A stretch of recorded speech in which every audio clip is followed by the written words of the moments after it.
Allied intelligence claimed Germany was building 1,400 tanks a month. Allied statisticians studied serial numbers on captured tanks and answered 246. After the war, German factory records surfaced. The real figure, 245. World War II had a second front that ran on paper. Mathematicians broke ciphers, armored bombers, and built the first computers. This is how they did it. The story starts in Poland, 7 years before the fighting. The German military encrypted its radio traffic on a machine called Enigma. Every key press passed through 3 spinning rotors and a plug board. The settings offered 159 quintillion combinations. German command called it unbreakable, and their own experts had run the numbers. In 1932, Poland's Cipher Bureau handed it to a 27-year-old mathematician. Marian Rejewski attacked Enigma with permutation theory, a branch of abstract algebra. Helped by documents passed through French intelligence, he reconstructed the wiring in weeks.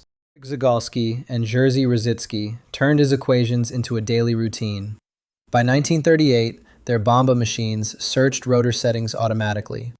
Then, Germany widened the rotor set to 5, and Polish budgets fell behind. On July 25, 1939, 5 weeks before the invasion, the Poles shared everything. Working Enigma copies, the theory, the methods. British codebreaking moved to a country estate called Bletchley Park.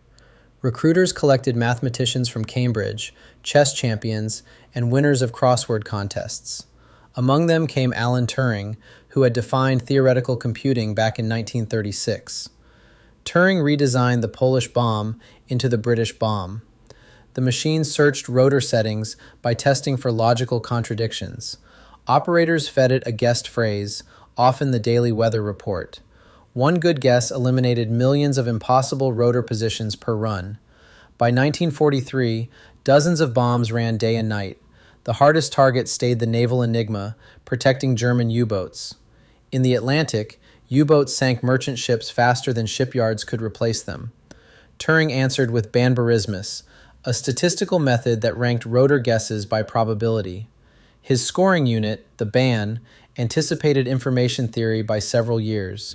Once Hut 8 read the traffic, convoys steered around the waiting wolf packs. Historian Harry Hinsley estimated the decrypts shortened the war by 2 years.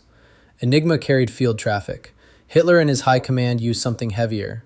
The Lorenz machine ran 12 wheels at teleprinter speed for strategic orders. In August 1941, an operator resent a 4,000-character message with identical settings. Cryptanalysts call that a depth, and a depth exposes the cipher. From that slip, Bill Tutt, age 24, reconstructed the entire machine on paper. He never saw the device. He deduced its wheel patterns from character statistics alone. Colleagues called it the greatest intellectual feat of the entire war. Breaking Lorenz daily demanded arithmetic beyond any human team. Engineer Tommy Flowers answered with 1,500 vacuum tubes and called it Colossus, the first programmable electronic computer on Earth, running by February 1944. Its decrypts confirmed Hitler expected the invasion at Calais. The Normandy Plan held. Across the ocean, the U.S. military hired its own statisticians. The Statistical Research Group at Columbia University handled problems from every service branch. In 1943 came charts of bombers returning from Europe, marked with bullet holes. Holes clustered on the wings and fuselage. Commanders wanted armor there. Abraham Wald, a refugee from Nazi-occupied Europe, recommended the exact opposite spots. Reinforce the engines and cockpit, the areas without any holes. The charts only showed survivors. Planes hit in the engine never returned. Wald then derived formulas for estimating damage on aircraft nobody could inspect. Survivorship bias entered every statistics textbook, and it began with those bombers. The tank estimate from the opening used the same discipline. German factories stamped sequential serial numbers on chassis, gearboxes, and engines. Capture a few tanks, and the highest serial exposes the production run. The estimator fits on one line, maximum serial plus a sample size correction. Spies said 1,400 a month. The formula said 246. Records confirmed 245. Britain aimed the same thinking at daily combat and named it operational research. Physicist Patrick Blackett led a mixed team nicknamed Blackett's Circus. One early target, Depth charges dropped on diving U-boats. Fuses fired at 100 feet, yet most attacks caught U-boats near the surface. Resetting the fuses to 25 feet multiplied the kill rate. German survivors reported a powerful new British weapon.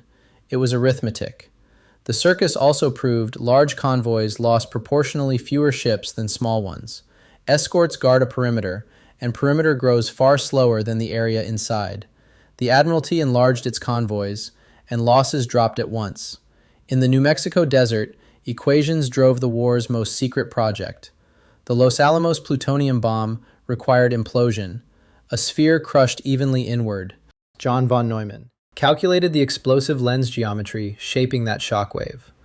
Rooms of human computers, mostly women, ground through hydrodynamics on desk calculators. Richard Feynman organized their punch card work to run problems in parallel. Stanislaw Ulam verified the design and later created Monte Carlo simulation from it. On July 16, 1945, the Trinity test fired exactly as the mathematics predicted. In the Pacific, Navy cryptanalysts cracked the Japanese fleet code JN-25. In May 1942, Joseph Rochefort's team read plans against a target labeled AF. Midway broadcast a fake breakdown of its water plant, unencrypted. Japanese radio soon repeated that AF ran short of water. American carriers ambushed the fleet at Midway. Japan lost all 4 carriers of its strike force. Germany fought this contest with one hand. You might ask how the country of Gauss and Riemann lost a math war. The 1933 racial laws expelled Jewish scientists from every German university.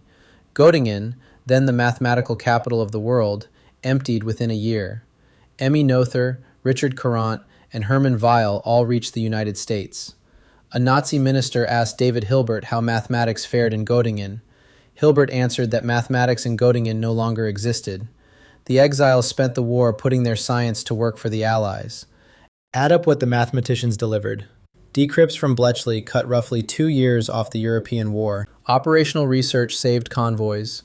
Walled statistics saved air crews. Serial numbers replaced guesswork across Allied intelligence. Their machines, Colossus in 1944 and ENIAC in 1945, opened the computer age. Turing received honors. Then in 1952, he was convicted. Britain pardoned him in 2013. Bletchley veterans stayed silent for 30 years, hiding the work even from family. Rejewski learned only in 1973 how far his 1932 break had carried. Any honest history of the victory has to include the mathematicians.